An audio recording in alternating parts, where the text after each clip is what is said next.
La granja Croshan. Capítulo 4. Compañeros de viaje. David llegó a la estación de la calle Liverpool a las 12 en punto. Fiel a su palabra, su padre había mandado un autobús. Su madre tampoco lo acompañó. Le había dado un ataque de histeria en la puerta de su casa, y el señor Elliot tuvo que romperle una botella de leche en la cabeza para tranquilizarla. Así que David iba solo arrastrando su maleta por los pasillos de la estación hasta la fila de los boletos. Era una larga fila, más larga incluso que los trenes que la gente esperaba al abordar. David esperó más de 20 minutos antes de llegar a la ventanilla. Era casi la 1 y tuvo que correr para alcanzar su tren. Había un asiento reservado para él. La escuela se encargó del trámite y en cuanto puso su maleta en el portaequipaje y se sentó. El silbato sonó y el tren comenzó a moverse con la cara pegada al vidrio. Miró hacia afuera lentamente, el tren fue tomando velocidad. ¿Y la ciudad? La ciudad de Londres corrió temblorosa y repentinamente delante de sus ojos. Había comenzado a llover. La escena difícilmente podría ser lúgubre, como si fuera sentado en una carroza fúnebre de camino a su propio entierro. Media hora después, ya habían pasado los suburbios y el tren corría a toda velocidad por paisajes monótonos. Todos los paisajes se ven iguales a través de la ventana de un tren. Sobre todo cuando la ventana está cubierta con una gruesa capa de polvo. David no había tenido tiempo de comprarse un libro o una revista. Y de todas maneras sus padres no le habían dado ni un centavo. Desenfadado, se desplomó en su asiento y se preparó para permanecer sentado en las 3 horas de viaje hacia King Lynn.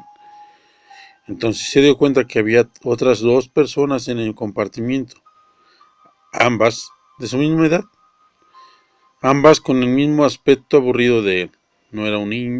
Uno era un niño rojizo, con anteojos redondos de aro delgado.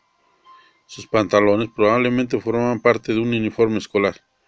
Llevaba un suéter grueso, teñido con tanta lana que parecía como si trajera al borrego adentro.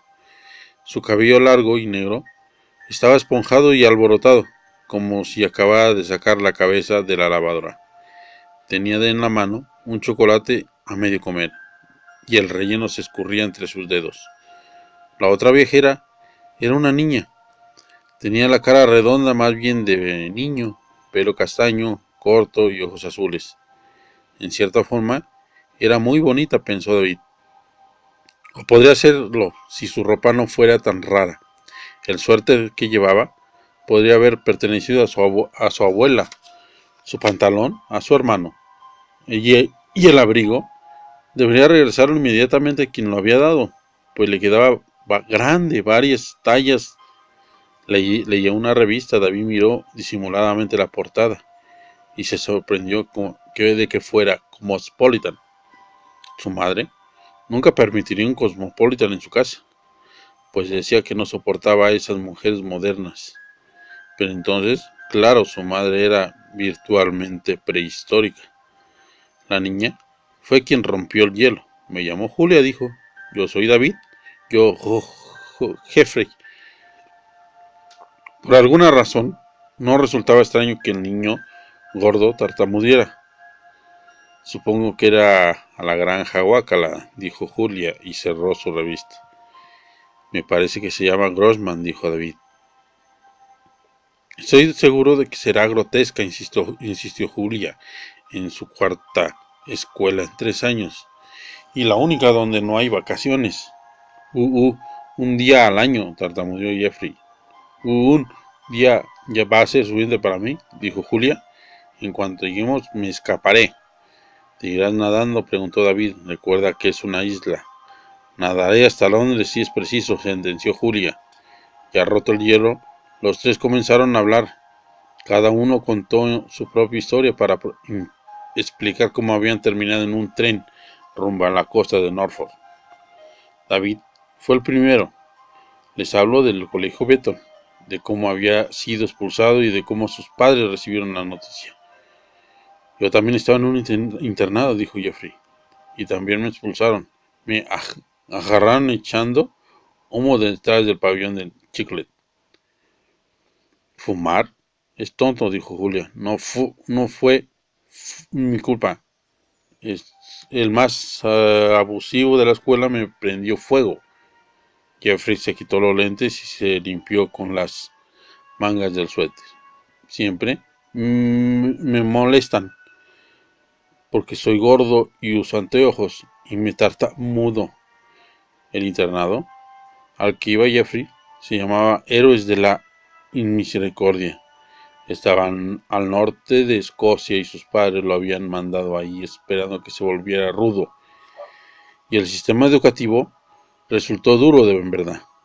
Baños de agua fría, carrera de 10 kilómetros, avena 14 veces a la semana, y eso solo para el personal de la escuela. En Héroes de la Misericordia, los alumnos tienen que hacer 50 lagartijas antes del servicio religioso matutino y 21 más adelante. El director usaba en clase una piel de leopardo y el maestro de gimnasia iba en bicicleta a la escuela todos los días, lo cual era francamente digno de mención, dado que vivía a más de 100 kilómetros de ahí. El pobre Jeffrey fue incapaz de mantener el ritmo y el último día de clases fue para él, la verdad, el último. A la mañana siguiente de que expulsaron a su padre, recibió el folleto de la granja Grossman. La carta que lo acompañaba era muy diferente a la del David.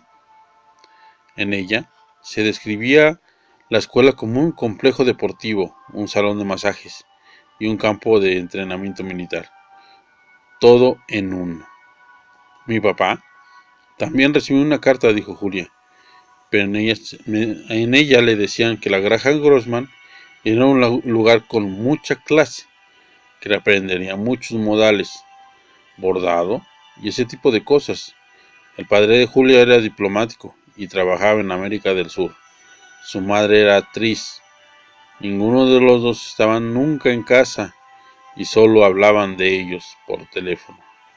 Una vez, su madre se topó con ella en la calle y ni siquiera la reconoció. Pero al igual que los padres de David, estaban empeñados en darle a su hija una buena educación y que la habían enviado a menos de 3 internados. Me escapé de los 2 primeros, explicó Julia. El tercero era una especie de internado para señoritas en Suiza. Me enseñaban a hacer arreglos florales y a cocinar, pero no tenía remedio. Las flores se marchitaban antes de poder hacer los arreglos y la comida envenenada al maestro de cocina. ¿Qué pasó?, preguntó David. La escuela dijo que no había manera de que yo perteneciera allí. Me mandaron a casa. Y fue entonces cuando llegó la carta del padre de Julia, aprovechando la oportunidad. De hecho, tomó el primer avión y volvió a América del Sur. Su madre ni siquiera se presentó. Le acababan de dar un papel para la pantomima navideña y estaba demasiado ocupada para enterarse del asunto. Su nana, alemana, fue quien hizo todos los arreglos sin entender realmente de qué se trataba. Y eso fue todo. Para cuando terminaron de contarle sus historias, David se dio cuenta de que los tres tenían algo en común, de uno u otro modo. Todos eran niños problema, pero aún así no tenían ni la menor idea de qué esperaban en la granja Grossman. En la carta, a sus padres la describían como una anticuada escuela de varones. A los padres de Jeffrey les había dicho que se trataba de una especie de campo de entrenamiento militar, mientras que a los padres de Julia pensaban que la enviaban a su hija a un colegio exclusivo para señoritas. Puede que se trate de 3 lugares completamente distintos, dijo, pero es una misma escuela. Y además, otra cosa rara, agregó Jeffrey.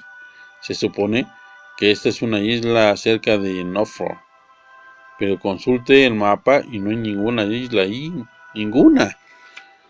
Los tres se quedaron pensando en ello sin pronunciar palabra.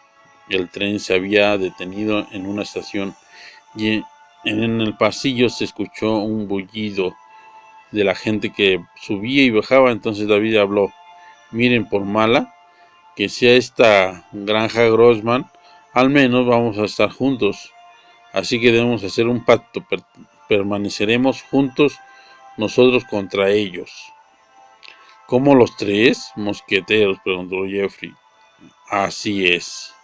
No le diremos nada a nadie. Será como una sociedad secreta. Y pase lo que pase, siempre tendremos dos personas en quien confiar. Yo de todos modos me voy a escapar, murmuró Julia. A lo mejor te acompañamos, así que por lo menos podremos ayudarte. Yo le presto mi traje de baño, dijo Jeffrey.